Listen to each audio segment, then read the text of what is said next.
everyone, Diane here, welcome to my studio. Today we're going to do some little sheepsies. And this is my original sketch that I started with this morning when I came to the studio.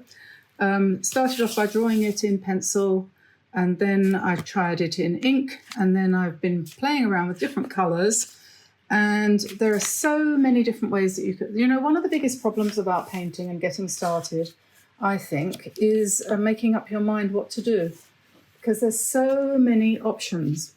So you have to just say, okay, I'm going to do something. I'm just going to do it. So the first decision that has to be made is what paper to use. I've been focusing on using Meaden watercolor paper recently because it's very inexpensive. They've been selling it a new range, very good price, and it's very good paper. So why not? I've got loads of other paper as well, and I'm sure you do too. But for Christmas cards, you can't really say better than this. You can't really do better than this. So I'm going to try the hot press today. This is 5x7 and it's hot press. That means it's a bit smoother than the cold press. Cold press has a bit of a texture. This is not what I would call very hot pressed. It must have been done with a medium iron rather than a hot iron. So it's kind of halfway between normal hot press and cold press. That's what I think. I'm not sure if I'm right or not, but anyway, that's what I think. Which means that it actually takes the paint quite nicely. I'm going to use Kuretake paints, and I've settled on ultramarine for the sky, a few touches of what I call forest gump green, forest green they call it, I think. This one's called red. This is purple of some sort, cobalt violet. This is indigo, and this is black. And those are the colours that I'm going to use. Probably won't even use all of them. I'm going to use a pen. This is a Pigma Micron. This one is a 0.5. Don't focus then if you don't want to. Yeah, and I will probably use some of this, which is Dr. Martens Bleed Proof White for the snow, and I don't know if I'll use anything else. I've got a paintbrush. This is useful. It's only a size 5. I don't know why I'm using a size 5. I know why I'm using a size 5, because I put all my brushes away. I've acquired recently a new storage unit from Meaden, and I put everything away, so I've forgotten now that I've got it. So I'm going to get a bigger one out. This one is a size 7. If you have a look at Meaden's page, Meaden.com, or whatever they call themselves, Meaden Art, they have got some very nice furniture on there. Not very expensive at all. Just going to have a quick slurp of coffee. I've got my light on today, so I hope that the shadows aren't going to be too traumatizing. It's so dark here today. It's raining again, and it's winter, so that's all, it's that time of year again. So, if you're not completely 100% certain about your sketching abilities, probably a good idea to start with a pencil, and then you can go over it with ink, because that's what I'm going to do to give the effect of the fleece.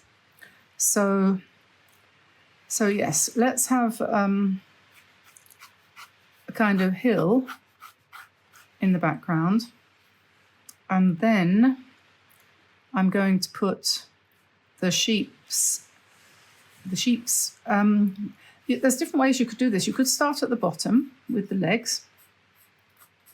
You could do that, and maybe I will, and then you kind of just do a big ball of fur, wool, like that. This is just one way. And then the head on sheep, the thing is, I learned this a little while ago, that the head tends to be in front of the shoulders. So the shoulders are up here. We'll put some fleece on her head, and then the head is kind of set down, if you see what I mean. And then the ears come out to the side like that, and lo and behold, you've got a sheepy thing. And their eyes are very high and widely set. And then A cute way of doing their faces is just to do 2 U's like that. 2 U's, get it? And then we'll have a little lamb here, and we'll do the same thing. We'll sort of grow him up from his legs. And just fluffy the sheep. And then we put his little head in here, and then his or her, if it's a U, it's a her, like that, and then the eyes, and then the 2 U's. Now we have 2 U's, you see. And I'm going to change, I'm going to change the line of the thing there. And you know how it is when you start a painting and you think, oh, maybe I won't do it quite like that then. And because what I'm going to do now, I've just decided, I'm going to have a go at putting another one in just behind. I don't know if this is going to work.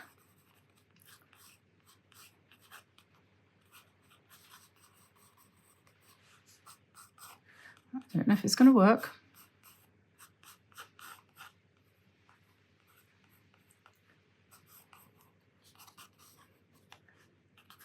Okay. Yeah, I think that will be okay. And so then your hill line goes over here. And here, I just desperately want to put a robin. And by the way, when you draw robins, don't bother about a head. Just do a circle, or an oval, and a beak, or as my husband says, a peak, and Bob's your uncle. And then in the background here, we could have, I had a kind of skeleton. I hope this is recording. Yeah. I had a kind of skeleton tree. And then you could, over here, you could have a kind of fir tree, or you could have both or neither. You could have a fir tree there too, it might look better. But the whole thing of having a skeleton tree is then you can put birds in the tree, like that, if you want to play around. So, okay, there we go, sketch done. Now, I think I'm going to ink it. This Pigma Micron seems to be waterproof. So we'll do that. And yeah, the shape of the sheep's heads, just looking at my reference material a little bit here, it's basically an oval. I think I might have made that one a bit too wide. So it's basically an oval like this. A little mouth and the eyes here.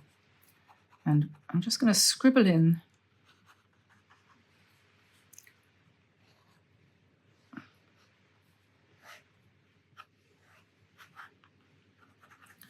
the fleece a little bit. Just a little bit. I'm not going to do big detail, just kind of get it in there.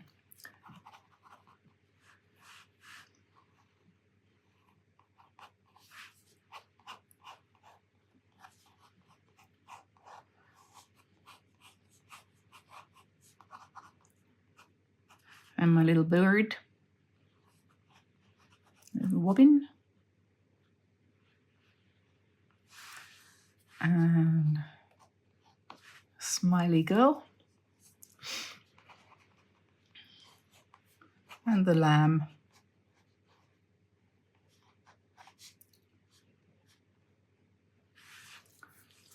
and so then we put the fleece in.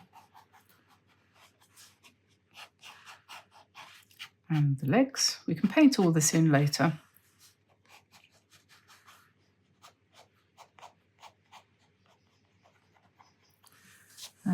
And then the skyline or the horizon, and indicate the snow a little bit. Oh, gosh, so stressful. Anyone who says that painting is relaxing,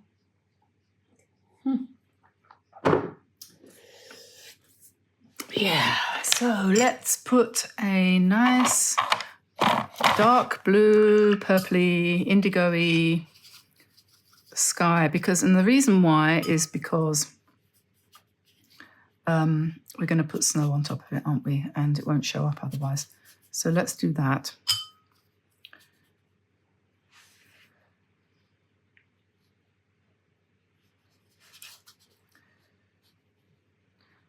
The hot press paper is a little bit different from cold press, the way it behaves, and I suggest you try both and use both just to give yourself more variety in what you do, and you might find you prefer one, and you might find you hate the cold press or you hate the hot press, but I don't think that's wise.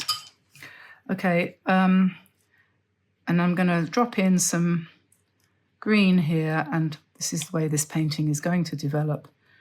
We will see what happens. We're just going to put some green on top of the blue and call that a fir tree, and I'm going to do the same over here. I personally don't like to plan things too carefully in advance. I like to have an idea where I'm going, but then I like to allow the muse to speak and just let it flow, let it go, let it do what it wants to do, because I'm not really in control completely of what I paint. It has to be said. So now we'll go to some ultramarine with a little bit of white in it, and I'm going to put in the snowy landscape behind the sheep. I've put a little bit of colour for the blue because I know snow is basically white, but what you see is mostly shadows, isn't it? And they tend to be bluish, don't they? But for the purposes of this artistic interpretation, we need something to show up the sheep. We don't want just white landscape and white sheep, do we? Because we wouldn't be able to see them, would we? So, and then we'll just emphasize the shadows a little bit with a bit more blue. That is, what is it? Indigo.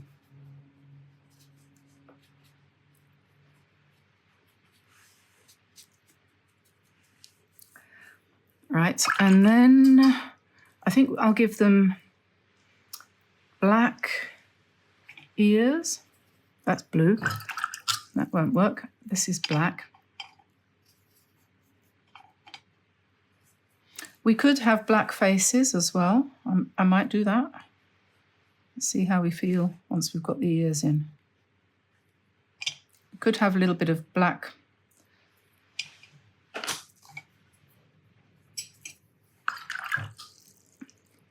Could have a little bit of black on the head as well.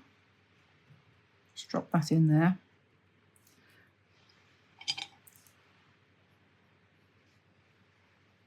A little bit of black top knot kind of thing.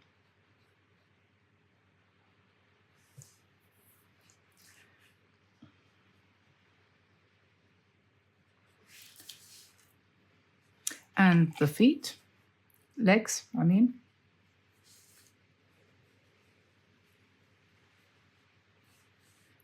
Somebody said the other day in a comment, and I've said this too, that on the whole, when you're doing a painting and you have elements like flowers and so on, it's a recommended thing is to use odd numbers rather than even. So have like 5 or 3 or 7 flowers rather than even numbers 2, 4, 6 and so on. And this lady said that she'd heard this, and so why had I put 4? I'm like, I don't know. I suppose I just felt like it. Anyway, whatever. Sorry if that was you, lady, but there doesn't always have to be a reason, and you don't have to obey the rules. And I'm not a big rule person, as you might have noticed. Right.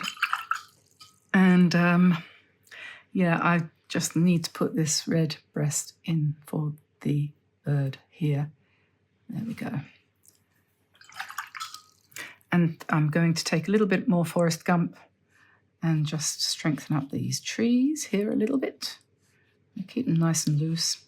One of the best things that's happened in the world of art, in my opinion, in the last little while, is that the requirements for perspective and so on have kind of gone out the window, and no one cares anymore about perspective. This started back in the 80s when people who were a little bit more avant-garde began to disregard perspective and to only paint the way it came naturally to them.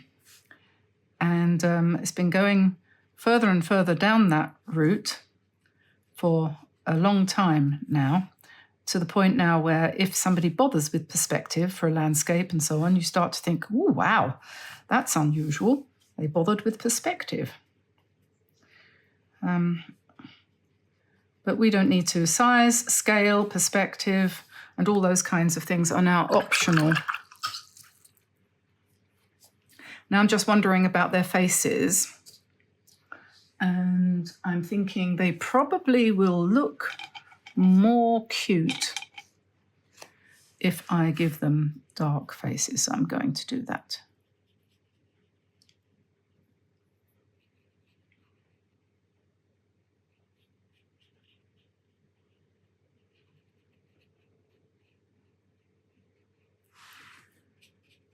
Could be wrong.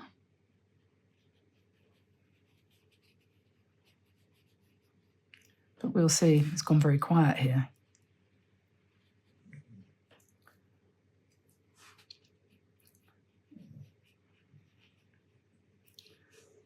Okay, and I'm going to just stop, dry it, and come back in a second. Okie dokie. So now I'm going to put in some nice red scarves. So we're going to go around the neck of the sheep,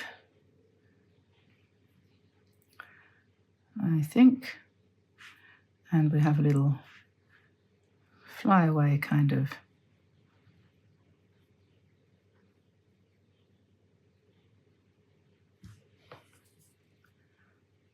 and yep, okay, that's a good start, I think, I hope.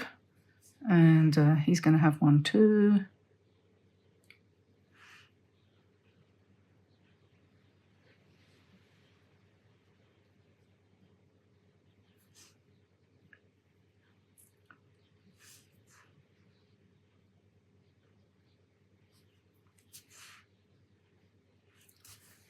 And then one more here, and we'll put some checks on them or something, I think. I'm going to put a nice knot.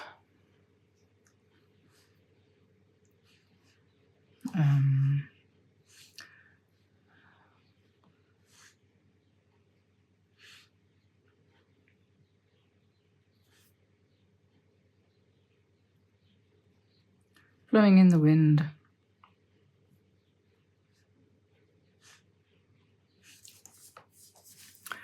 We could put a few more birds up here, a little bit more. Perhaps there's a whole flock of red cardinals sitting over here. We'll put the branches on underneath them. There you see, there's 5. And the robin, nice red breast there. Okie doke. And time for some drying again. So now I'm going to just do some checks and stripes and things on this scarf here. This is a white Artistro pen, and so we're just kind of scribbling some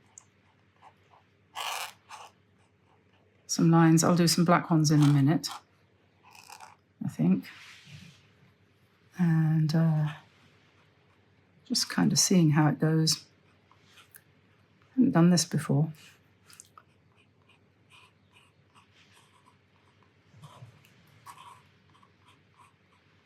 Okay, that's fine.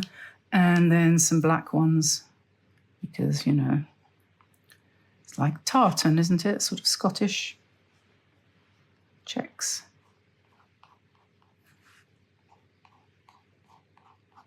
You get the shape of the scarf by putting in these stripes and lines and things. You can sort of do the knot a little bit better.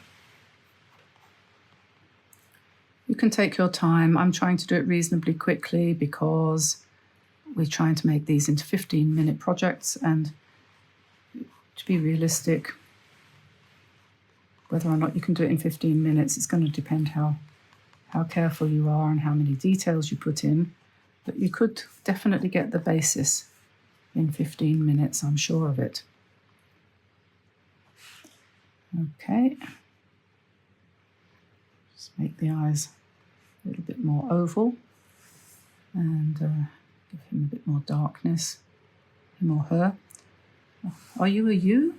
And then I think I'm just going to scribble in here very lightly. Just scribble, scribble, scribble. This is the fun bit.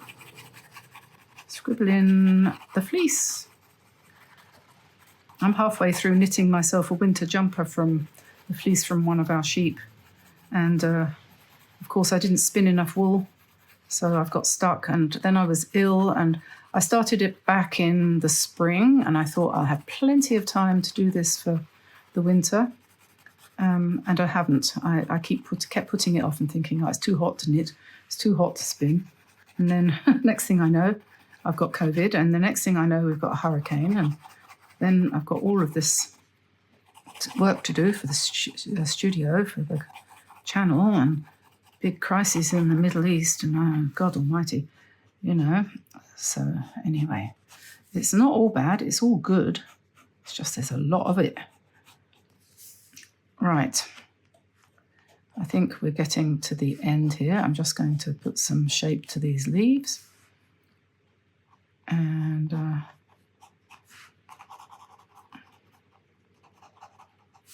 give her some bit more darkness in the hair, a bit more darkness in the ears there, and a bit more shape. You can play around with this and make it better than mine, but that's what we have.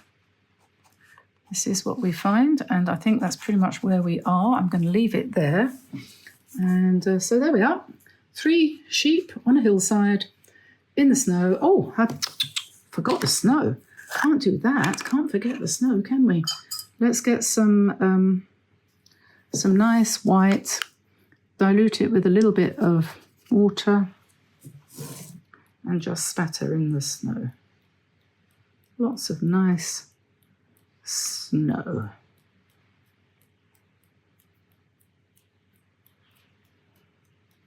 There we are. And if you want to, you know, add a bit more down here, you can do that too. Otherwise, I hope the sheep are going to keep warm with their nice scarves on. And I will let you go. Hopefully that didn't take much more than 15 minutes, and I'll see you again soon, everybody. Bye for now.